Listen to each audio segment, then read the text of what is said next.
Тяжелый народ, сильный. Трудненько будет бить их. А есть охота? За отцовы кости отдать пора бы. С монголом подождать можно. Опаснее татарина враг есть. Ближе, злее. От него данью не откупишься. Немец. А его разбивши, и за татар можно взяться. Ну что, немцы так немцы. Тебе виднее, с кого начинать. А нам все одно не втерпишь.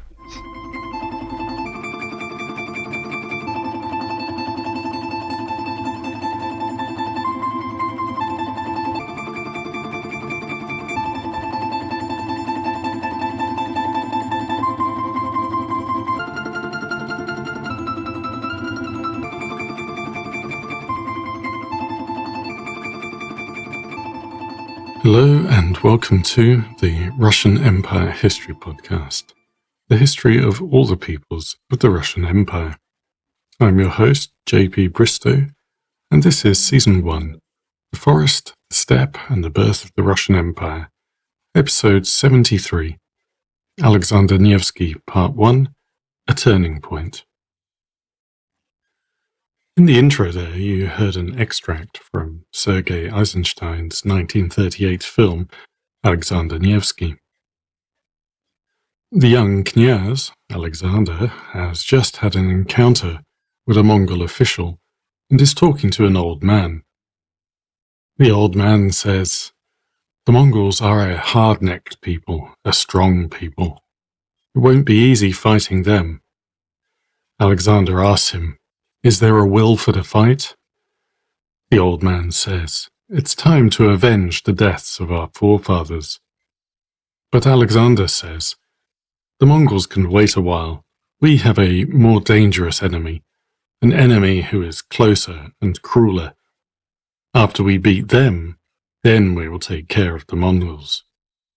To which the old man responds, "Let it be the Germans then. You know where to start. But our patience is at its end, knyaz."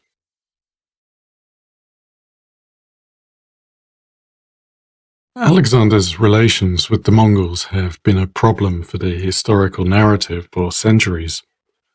If the Mongols were an entirely negative phenomenon, as they've usually been presented, what does that say about Alexander's good relations with them? If the Mongol invasion was a tale of slaughter and destruction, how could this have had so little apparent impact on how the knyazes of the northeast dealt with them? How can we reconcile Alexander the hero with Alexander the collaborator? Historians from non-Russian peoples of the empire, Ukrainians, Lithuanians, Poles, have derided Alexander sometimes as docile and subservient, supposedly an expression of the docile and subservient character of the Russian people, in comparison to their brave and freedom-loving people. This is also problematic and conveniently overlooks the fact that these people were all soundly defeated by the Mongols and only actually escaped vassaldom through being slightly further away from the steppe. The church began to promote Alexander as a hero, amplifying his resistance to Western invasion very early on, which has come to be the dominant narrative about him within Russia. But is this narrative any more justified than the submissive Alexander one?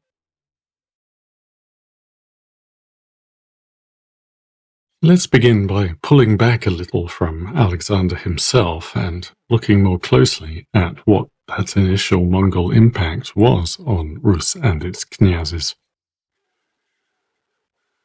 The Ulus of Georgi, or the Golden Horde as it's more popularly conceived, is often, and maybe even usually, thought of as the Mongol rulers of Russia. But, as we've already noted, this was not the defining factor from their point of view. The steppe, which would one day become part of the Russian Empire, but which had not been part of Rus, was incorporated into their empire, but Rus was not. In China, the Mongols lived among the Han and assimilated to them. The Ilkhans lived among the Persians and assimilated to them. The Mongols of the Ulus of Georgi lived among the Turkic peoples of the steppe and assimilated to them, not to the Rus. The Ulus of Georgi was more focused towards the south and its rivalry with the Ilkhanids over the Caucasus than it was on Rus and the northern forests. However, while China and Persia were not ideal conditions for the lifestyle of steppe horse warriors, a factor which eventually undermined Mongol rule in those regions, the western steppe was ideal. This meant that the Ulus of Georgi was able to maintain adequate military forces within striking range of Rus for centuries, and so to control Rus without occupation. So, while the Mongol conquerors lived among their Chinese and Persian subjects, who heavily influenced and shaped the culture of their Mongol conquerors, they did not live among the Rus and were not shaped by their culture.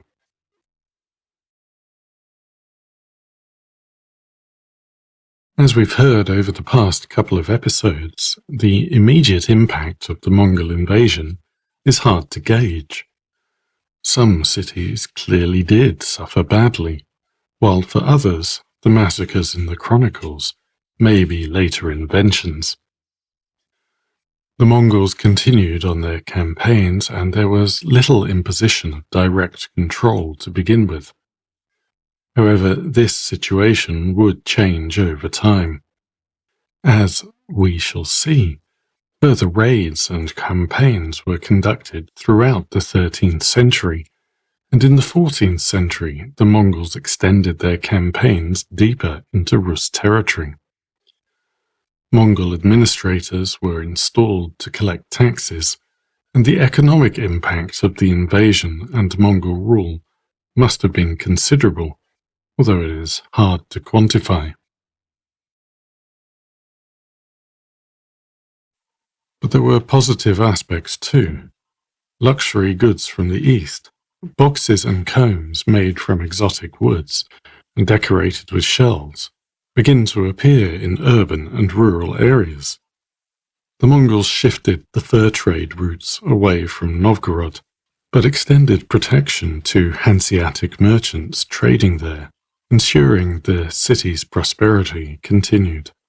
The new fur trade routes boosted other towns, like Moscow and Ust-Yug. By the second half of the 14th century, there was noticeable growth in church building and more written works being produced, both indicators of a substantial economic surplus. Churches are something we can see and draw conclusions about, but consider one other thing which shows how difficult it can be to make accurate judgments about the past. The normal picture of Russian peasant life is that they lived in small villages, often extended families, scattered across the forest steppe zone. An isolated life, especially allowing for the climate. But these peasants paid their tribute to the Mongols in silver.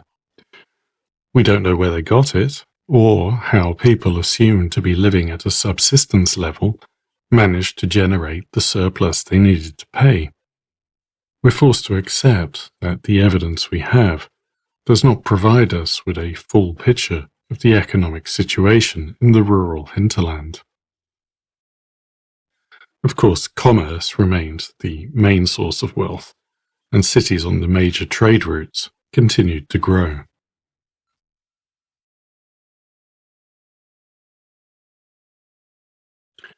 The intrusion of the Mongols into Rus was something new for our chroniclers. They had seen many raids from the steppes.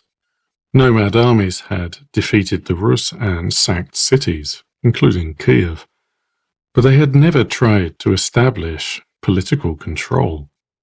The Rus had not tried to conquer the steppe, and the steppe had not tried to conquer Rus.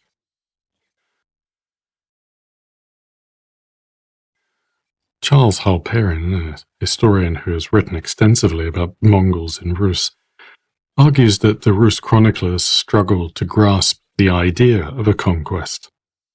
The chronicles never refer to a Mongol conquest. They talk about a Mongol invasion.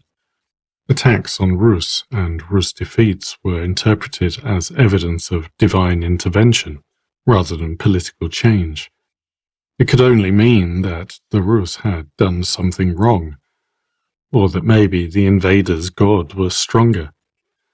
There was nothing unusual about this. It was a common interpretation across the Christian and Muslim worlds.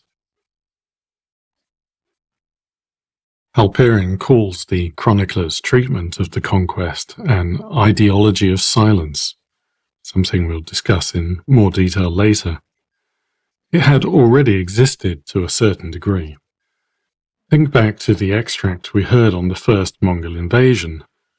The chronicler condemns the Polovtsi and ascribes their destruction to God's punishment for their many evil doings, but just glosses over Mstislav's father-in-law and his men turning up to warn and help the Rus. All those other times we've seen Polovtsi turn up as allies are treated the same. How or why these pagans came to be allied with Rus and fighting Christians on their behalf is never explained because the monks writing do not want to talk about pagan allies. The chroniclers take the same approach to the Mongols. They will mention a Mongol raid in exactly the same way as a Polovtsi raid, but not Mongol control. They will refer to census takers, tax collectors, and administrators being in one town or another, but never explain why they are there. They record the knyazes going to petition for a yarlik, but do not say why they needed one. One result of this is that later the chronicles will also not talk about liberation from the Mongols. If your worldview stops you talking about conquest, occupation, and subjugation, you cannot talk about liberation either. For the churchmen writing the chronicles, it was an especially awkward conundrum. The Mongol victories were evidence of God's wrath. The Orthodox Church expected the faithful to go to war with the infidel, yet the Church enjoyed Mongol patronage, was dependent on the Khans, and prospered with it.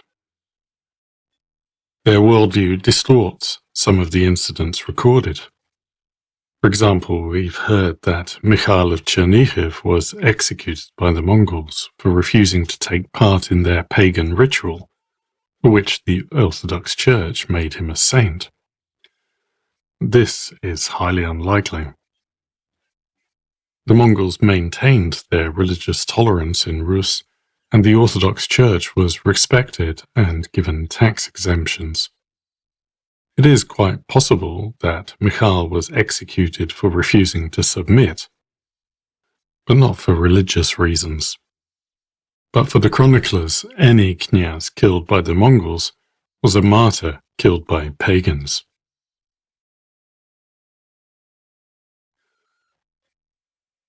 That's not to say that the chronicles did not write anything bad about the Mongols. They are indeed full of anti-Mongol epithets and descriptions of atrocities, as we've already heard, but these are firmly within the familiar framework of steppe invaders, not conquerors.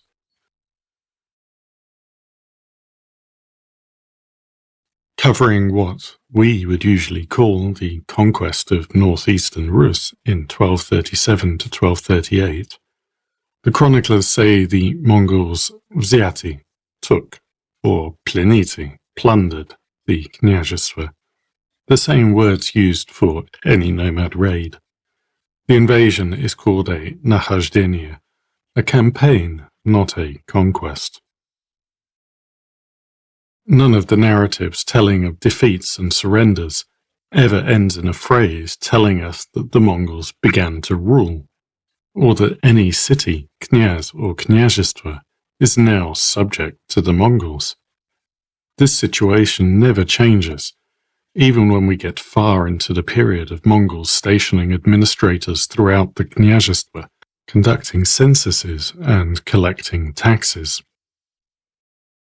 Only well into the future, after the Muscovites have thrown off Mongol rule, do the chroniclers start referring to the Rus as being enslaved by the Mongols. This makes it difficult for us to assess how the Rus, whether the knyazes, boyars and other nobles or the ordinary people, might actually have felt about the Mongols in the time of Alexander. The assumption that the Mongols were hated invaders is not unreasonable. People everywhere throughout history have left all the evidence we need that hating your invaders is a normal human characteristic. But with the scant evidence that we have available and trying to assess the facts that we do know about the behavior of the Rus in this period, it's also possible that they saw the invasion as a temporary time of trouble, in which it was natural to maneuver and adapt to the circumstances as they arose.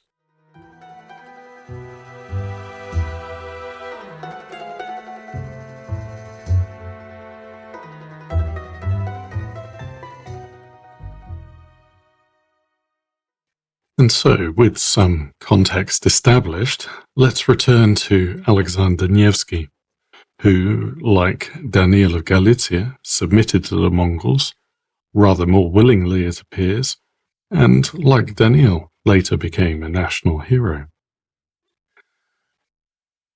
Alexander was born in Pereyaslav-Zalesky in around 1220.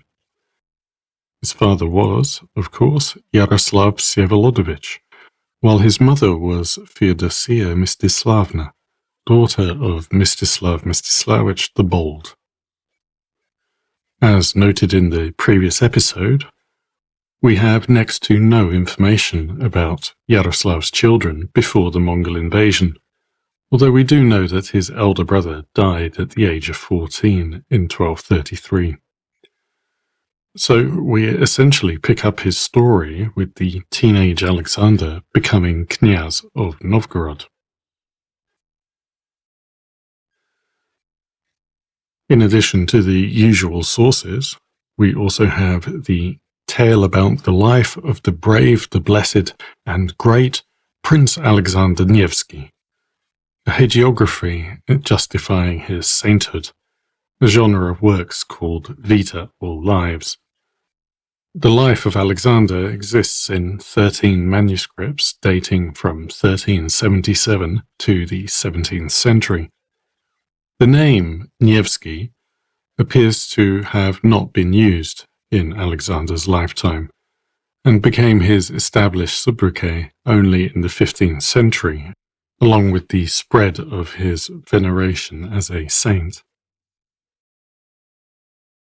The life has played a key role in determining Alexander's popular image, but historians have disputed its origins. The most common view was presented by the Russian historian Dmitry Likhachov, who specialized in medieval literature. He argued that Metropolitan Kirill II of Kiev wrote the original version of the life, as well as the similar Chronicle of Daniel about Daniel of Galicia. However, more recently, some historians have rejected this position. Donald Ostrowski, who will crop up with revisionist arguments fairly frequently as we go through the era of Mongol rule, asserts that, to the contrary, the original tale was a secular military narrative, which he still dates to the late 13th century, and the hagiographical elements were only added a century or so later. While their life plays up the battles on the Neva, from which the name Nevsky derives, and Lake Peipus, which historians believe were actually quite minor affairs, this does not mean that the real Aleksandr was not a successful military commander. As we've already established, while the Mongols invaded from the south, Novgorod and the northern Kняжества generally had been coming under more and more pressure from the German expansion into the Baltic and the emergence of Lithuania under Mindaugas for close to 3 decades. The incorporation of the Sword Brothers into the Teutonic Order took place in the same year that the Mongols took Bulgaria. While, as noted in the previous episode, the chronicles have nothing to say about Yaroslav's activities in the later years of his rule, it is clear that he had entrusted Aleksandr with organizing the defense against these threats. The Teutonic Knights did not directly attack the Kняжества before the Mongol invasion, but Lithuania had been stepping up its raids into Novgorod, Polotsk, and Smolensk. In the pre-invasion period, these raids were not coordinated and they did not try to seize any land, but they were becoming increasingly problematic. As we've already heard, the power of the Rostislavichi was in decline. They were struggling to defend their borders and maintain control over their territories, and Yaroslav had already had to intervene to assist. In 1239, Aleksandr was married to Aleksandra, daughter of the senior Polotsk knyaz Brachislav. The ceremony was held in Taropets, a border town in the Smolensk lands that was on the front lines of defense against the Lithuanians. We know that Aleksandr maintained ties with Polotsk, and his eldest son, Vasily, was born in Vitebsk. It's therefore reasonable for us to assume that this marriage was intended to strengthen an alliance between Vladimir and the Western Kняжества. Under Mindaugas, though, the threat from Lithuania stepped up to a new level. Mindaugas centralized the Lithuanian state and made land a reward for service by the nobility. This led to civil war with the nobility, who wanted to hold their land by birthright, as we covered back in episode 64. The war sucked in the Teutonic Knights and Daniel of Galicia, and included that episode where Mindaugas converts to Christianity, at least temporarily, and was crowned by the Bishop of Riga as Lithuania's first and only king. The most important outcome of this war for our story is that it resulted in the western parts of the Polotsk lands being recognized as part of Lithuania. This event marked Lithuania's entry into the rivalry for the Rus lands, which will see it annex vast swathes of land and contend with the rising power of Muscovy for a couple of centuries.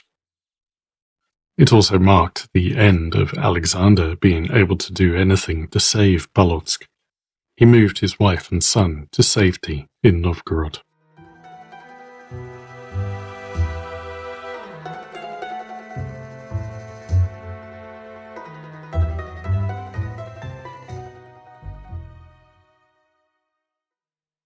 While Polotsk was a lost cause, Novgorod and Pskov were far more defendable. After beating off attacks in 1239, Aleksandr built new fortifications to secure the western borders. In 1245, a Lithuanian raid on Bežiči escalated into a full-scale campaign. Aleksandr led an army from Novgorod with additional troops from Pskov, Tver, and Dmitr. The Novgorodians caught the Lithuanians at 2 major battles, at Zhizhets and Usvyat. 8 of the Lithuanian nobles leading its army were killed, and the plunder they had taken was recovered. In 1248, Mindaugas' nephews, Tautvilas and Gediminas, led a new raid. They were caught at Zubsov, on the Smolensk border, and defeated. Alexander's brother, Michael the Brave, who may, according to some accounts, have been the first knyaz of Moscow, was killed in the battle.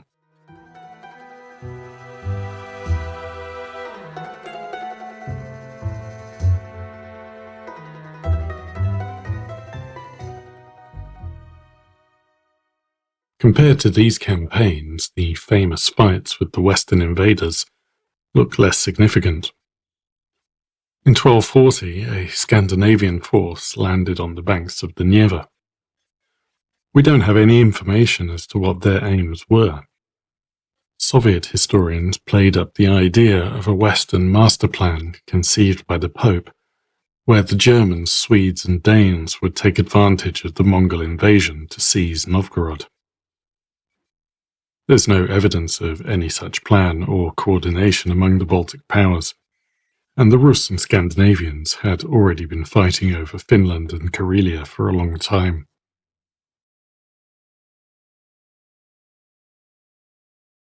Alexander quickly assembled some troops from Novgorod and Ladoga, and a battle on the Neva took place in mid-July. The Novgorod Chronicle states that a multitude of the enemy was slain, but only 20 of Alexander's men. The other chronicles, including the Lavrentievsky in Vladimir, make no mention of the battle. Swedish sources also make no mention of the expedition or the battle. We have to ask how significant it could really have been. And remember that name Nevsky, who was given in honor of the victory, only came well after his death. So we have no real reason to believe his contemporaries saw it as a major battle.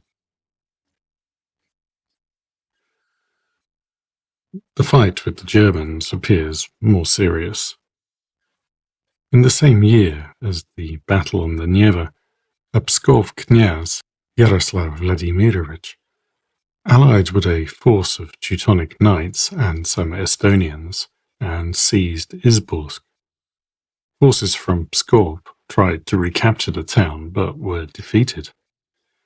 Yaroslav and his Germans then marched on Pskov, where the Posadnik opened the gates to them. The Germans also seem to have had support in Novgorod, where there was a strong Hanseatic presence. When Alexander got back from the Neva, he found the city in what the Chronicle calls Great Sedition. As usual, no further information is given, but Alexander took his family and his druzhina and returned to Pereyaslav. Over the winter, the Germans moved closer and closer to Novgorod. Following the Luga River, they took Tesov and built a fortress at Kapuria.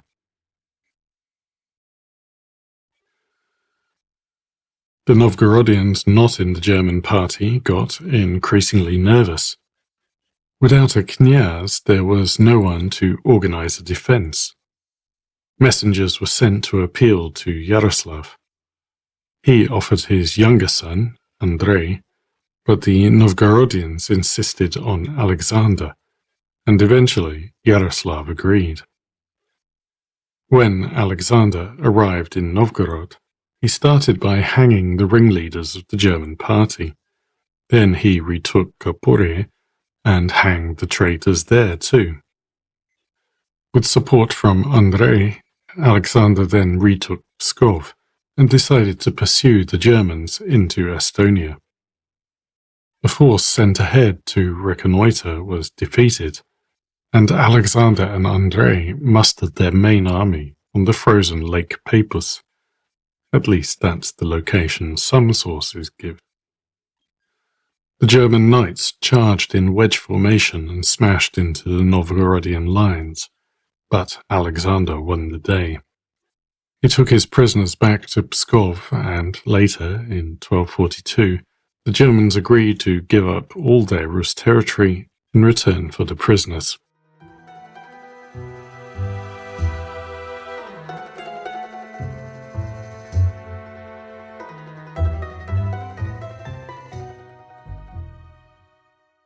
The life of Alexander turns these apparently quite ordinary battles into epics. There are prayers for divine intervention, visions of Saints Boris and Gleb, angelic assistance, and more fantastic episodes. The defeat of the Germans is compared to biblical defeats of Amalek and the Philistines. The people of Pskov are admonished that if they ever forget Alexander's great feat in saving them, they will be like the Jews wandering in the wilderness after worshipping the golden calf.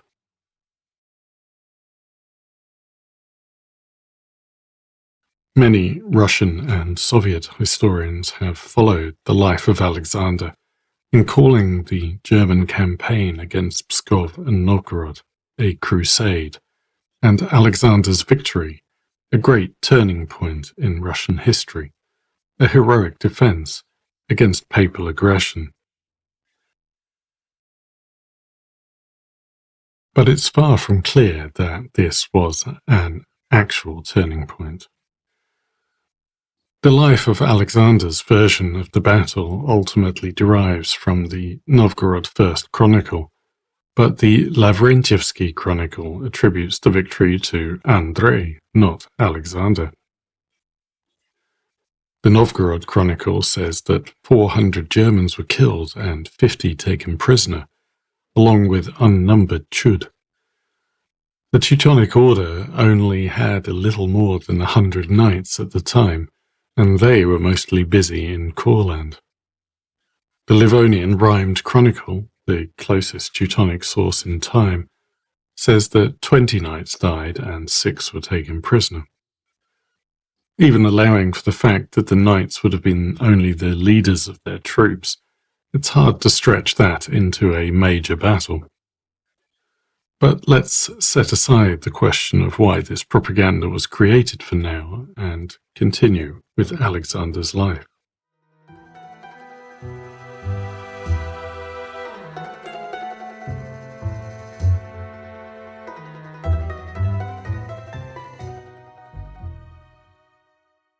Yaroslav died in 1247 and was succeeded as Grand Knyaz of Vladimir by his brother Sviatoslav Vsevolodovich, continuing the traditional Suzdalian adherence to the lateral succession system. Sviatoslav manages to hold the position for less than a year, and the chronicle notes only that he placed his nephews in the towns that Yaroslav had agreed with him. His younger brother, Ivan, had already disappeared from the chronicles after travelling to the Mongols in 1245, and we know nothing about what happened to him. The lateral succession is breached by Andrei. Once again, the chronicle fails to provide us with any adequate information. We do not know which town Andrei ruled. He's not mentioned from his birth until the campaign against the Germans. We have to assume that he toppled Sviatoslav by force. We do not know why or where he got the men to do it. But this usurpation takes place in different conditions to any previous disputes among the knyazes. Neither the senior knyazes, Sviatoslav and Alexander, nor the usurper Andrei, could hold Vladimir without a Yarlik. So all three of them had to go to Sarai and make their case to the Mongols. Andrei got there first, with Alexander close behind. Batu decided to send them both on to Karakorum. Presumably bargains were struck and rival factions haggled, but the details have not been recorded. The outcome was that Guyuk's widow, who was serving as regent, gave Andrei a Yarlik for Vladimir, while Alexander was given a Yarlik for Kiev. and all the lands of Rus, meaning the south. The usual assumption is that this decision was a continuation of the hostility between Batu and Guyuk. Aleksandr was seen as Batu's man and was therefore not given what he wanted. As for Sviatoslav, he did not make it to Sarai until 3 years later, and the only other mention of him in the chronicles is the reference to his death. Andrei and Aleksandr arrived back in Vladimir in 1249. The Mongols' decision made Aleksandr attempting to take the throne of the Grand Knyaz untenable for the time being, so he returned to Novgorod. Andrei ruled for 5 years, and all the chroniclers tell us about him is that he married Daniel of Galicia's daughter late in 1250.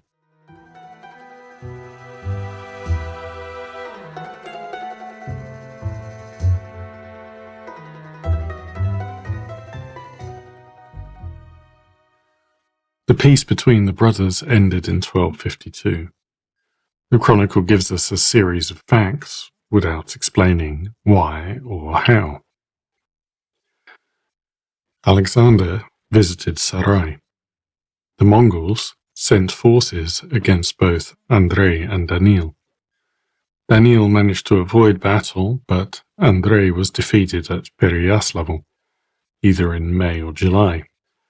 Andrei tried to find refuge in Novgorod, but then fled to Sweden. Aleksandr returned to Vladimir as Grand Knyaz. The Lavrentievsky chronicle adds what looks like some anti-Andrei propaganda.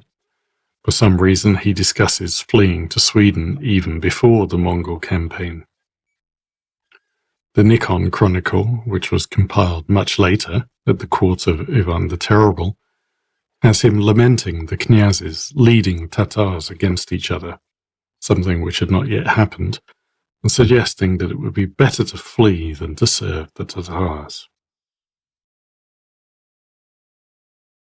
The main theory proposed to fill in the gaps is that Andrei, his brother Yaroslav, who was alongside him at the defeat in Pereyaslavl, and Daniel of Galicia were conspiring together against the Mongols, to cast off their vassaldom and rule in their own right. Some historians have gone as far as to suggest that there was a Rus uprising sometime between 1249 and 1252, and that Aleksandr collaborated with the Mongols to suppress it. However, there's no direct evidence for any agreement against the Mongols or any uprising. As Aleksandr was the winner, it's entirely to be expected that the chronicles do not in any way blame him for his brother's defeat. But the timeline of his visit to Sarai, the Mongol expeditions against Vladimir and Galicia, and Aleksandr returning to Vladimir as Grand Knyaz, make it hard to avoid the conclusion that Aleksandr was in fact working with the Mongols against his brothers. Tatishev, who, as we've previously noted, claimed to be drawing on sources since lost, presents Aleksandr as the friend of Batu's son Sartak, who complains to Sartak that his brother has stolen his knyazhestvo, deceived the Khan, and withheld taxes and tribute due. The life, as you might expect, presents Batu as tremendously impressed by Aleksandr, while skipping any suggestion that he is a collaborator using the Mongols against his own people. In the life, Aleksandr is summoned by Batu, described as a powerful Tsar from the east, to whom God has subordinated many nations. He asks Aleksandr why he is the only one not to submit to him, and says that if he wishes to protect his land, he should come and look upon Batu's imperial honor. Aleksandr travels to Batu, who greets him with high honor, and says that the reports of Aleksandr's impressive qualities are true. Later, Andrei angers Batu who sends his commander Nevsky against the Suzdalian lands. After this, but without drawing any causal connection, Aleksandr takes over, restores the land, rebuilds the cities, regathers the people. The chronicle tells us that Aleksandr was welcomed to Vladimir by the metropolitan, all the abbots, and the citizens with great joy throughout the land.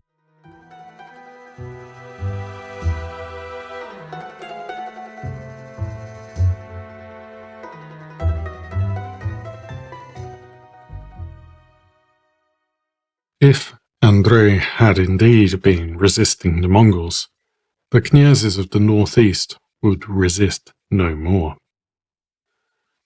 Aleksandr is eventually reconciled with Andrei, who returns to rule in Suzdal and Nizhny Novgorod, and with Yaroslav, who will also eventually become a Grand Knyaz of Vladimir. But now they will indeed be vassals of the Mongols. This period from the Mongol invasion to the accession of Aleksandr is the real turning point in the relations between the northeastern knyazhestva and the south. The chronicles have already ceased to mention any events in Kiev beyond Yaroslav appointing his boyar to govern the city. As I'm sure you noticed, after Aleksandr is given the Yarlik for Kiev, he does not travel there. There's no mention of whether he takes any action in regard of Kiev at all. The chronicles provide no mention of any further political relations with the south, or any knyazes travelling or sending any kind of mission to Kiev. Instead, the Kiev lands will gradually be absorbed by Lithuania over the next few decades. Galicia and Volhynia have gone their own way, and Vladimir now goes its own way. In the next episode, we will look at Aleksandr's rule as Grand Knyaz, in which the foundations for the northeast's different path of political development will be laid, and evaluate how the historical Aleksandr stands against the Aleksandr of centuries of political propaganda. But in the meantime, how about some homework? While the life of Aleksandr played a key role in shaping Aleksandr's popular image historically, an enormous contribution to his modern image has been made by the movie quoted at the beginning of this episode, Sergei Eisenstein's Aleksandr Nevsky, which covers the part of Aleksandr's life that we've been discussing today. This influence goes as far as the Medal for the Order of Aleksandr Nevsky, originally established by Catherine II as the Imperial Order of Saint Aleksandr Nevsky, re-established in the Soviet Union without the Imperial and Saint, and re-established again in the Russian Federation, bearing the image of Nikolai Cherkasov, the actor who played Aleksandr in this film. The film is as historically significant for the development of cinema as it is for Russian cultural history, so it's well worth your time. You can watch it on the Mosfilm channel on YouTube, which is demonetized, so you don't need to worry about supporting Russian state entities. The picture quality is good, especially for a 1938 film, but unfortunately some of the subtitles are not the best they could be. Nevertheless, I think this does not detract too much from the overall experience. Eisenstein was a pioneer in what he called montage and what we would nowadays call editing.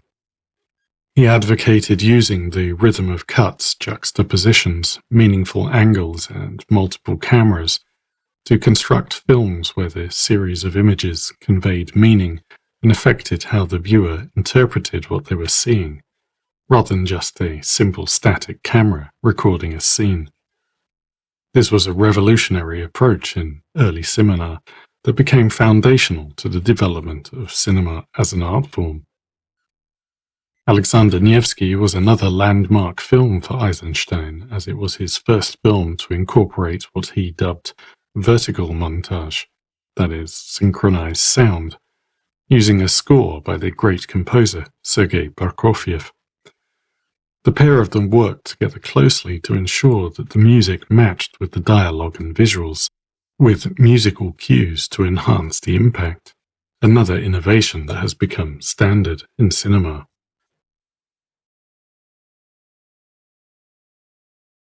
The film's main set piece, the battle with the Teutonic Knights on the ice of Lake Peipus, does lack some impact compared to modern movies, but the rest of the film is still very watchable due to the pervasive stylization. Nikolai Cherkasov's Aleksandr is calm and heroic, shot from low angles with lighting to depict him as tall, bright, and humane, while the Teutonic Knights are faceless and dehumanized in their sinister armor. The musical cues guide the audience's emotional response, with aggressive brass blasts for the Germans and sweeping triumphant strings for the Novgorodians. You can easily see the influence on later films, all the way down to the stormtroopers of Star Wars and battles in The Lord of the Rings. The film makes no attempt at realism. Everything is stylized, archetypal, and symbolic, which helps to give it a certain timelessness. But while Eisenstein brought all his artistry to the movie, the main purpose of the film was as propaganda. Its worldview is Manichaean, with the Germans as evil and the Novgorodians, Russians in the film of course, as good. The Mongols appear only at the beginning of the film, bullying some peasants before Aleksandr steps in and puts them in their place. The Teutonic Knights are proto-Nazis, depicted as cruel and fanatical invaders, burning villages and slaughtering children. Aleksandr is essentially flawless, embodying ideals of strength and unity. Rallying the people, he declaims, "Whoever comes to us with a sword shall perish by the sword." This line was completely made up for the film, but entered widespread usage under the belief that it's a genuine quotation. Putin and other Russian spokespeople and leaders have quoted it frequently in their allegations that the West started the war in Ukraine. The film shows peasants and soldiers uniting against the invading Germans in a depiction of idealized Soviet class solidarity. So, if you have a couple of hours to spare before the next episode comes out, check out Aleksandr Nevsky on YouTube. Thank you for listening, and until next time, goodbye.